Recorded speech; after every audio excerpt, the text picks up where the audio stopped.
ಅರಣ್ಯ ಇಲಾಖೆಯ ಅಧಿಕಾರಿಗಳ ನಿರ್ಲಕ್ಷ್ಯದಿಂದಾಗಿ ಕೃಷ್ಣಮೃಗ ಬಲಿ. ಅಮಾನಿಕೆರೆಯಲ್ಲಿ ಕ್ರೀಡಾಂಗಣದಲ್ಲಿ ಕೃಷ್ಣಮೃಗ ಬೀದಿ ನಾಯಿಗಳಿಗೆ ಬಲಿ. ಅಮಾನಿಕೆರೆಯಲ್ಲಿ ಮೇವಿಗೆ ಬಂದ ಜಿಂಕೆ ಬೀದಿ ನಾಯಿಗಳಿಗೆ ಬಲಿ. ಬಿಸಿಲಿನ ಬೇಗೆಗೆ ಜನಸಾಮಾನ್ಯರೇ ಬೆವರುತ್ತಿದ್ದು ತಾಪಮಾನದಿಂದಾಗಿ ಮನೆಯಿಂದ ಹೊರಬರಲು ಯೋಚಿಸುವಂತಿದೆ. ಇನ್ನು ಬಯಲು ಸೀಮೆ ಕೋಲಾರ ಜಿಲ್ಲೆಯ ಶ್ರೀನಿವಾಸಪುರದಲ್ಲಿ ಆಹಾರ ನೀರಿಗಾಗಿ ಪಟ್ಟಣದ ಹೊರವಲಯದಲ್ಲಿರುವಂತಹ ಅಮಾನಿಕೆರೆಯ ಕ್ರೀಡಾಂಗಣಕ್ಕೆ ಎಂಟ್ರಿ ಕೊಟ್ಟ ಕೃಷ್ಣಮೃಗ ಬೀದಿ ನಾಯಿಗಳ ಬಾಯಿಗೆ ಬಲಿಯಾಗಿದೆ.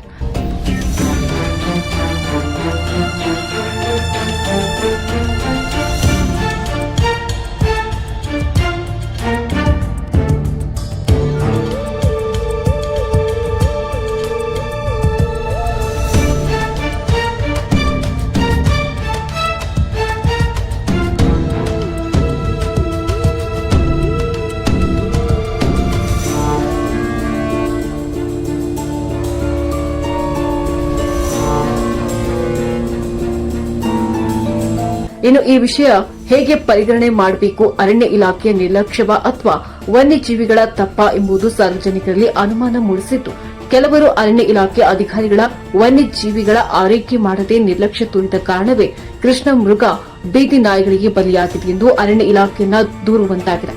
ಇನ್ನು ಪಟ್ಟಣದ ಅಮಾನಿಕೆರೆಯಲ್ಲಿ ಕ್ರೀಡಾಂಗಣ ಕಾಮಗಾರಿ ನಡೆಯುತ್ತಿದ್ದು ಕಾಂಪೌಂಡ್ ನಿರ್ಮಾಣ ಅಪೂರ್ಣವಾಗಿದೆ. ಕೆರೆಯಲ್ಲಿ ನೀರು ಇಲ್ಲದೆ ನೂರಾರು ಜಿಂಕೆಗಳು, ಕಾಡು ಹಂದಿಗಳು, ಮೊಲಗಳು ಹಾಗೂ ನವಿಲುಗಳು ಆಹಾರ ಹಾಗೂ ನೀರು ಕುಡಿಯಲು ವಲಸೆ ಬರುವಂತಾಗಿದ್ದು, ಈ ಪ್ರಾಣಿಗಳಿಗೆ ಕುಡಿಯುವ ನೀರು ಸಿಗದೆ ಸಮೀಪದ ಪಟ್ಟಣಕ್ಕೆ ಬರುತ್ತಿವೆ. ಇನ್ನಾದರೂ ಕೂಡ ಅರಣ್ಯ ಇಲಾಖೆ ಅಧಿಕಾರಿಗಳು ಇತ್ತ ಗಮನ ಹರಿಸಿ ವನ್ಯಜೀವಿಗಳಿಗೆ ತೊಂದರೆ ಆಗದಂತೆ ನೋಡಿಕೊಳ್ಳಬೇಕಾಗಿದೆ ಎಂದು ಸಾರ್ವಜನಿಕರ ಮನವಿ.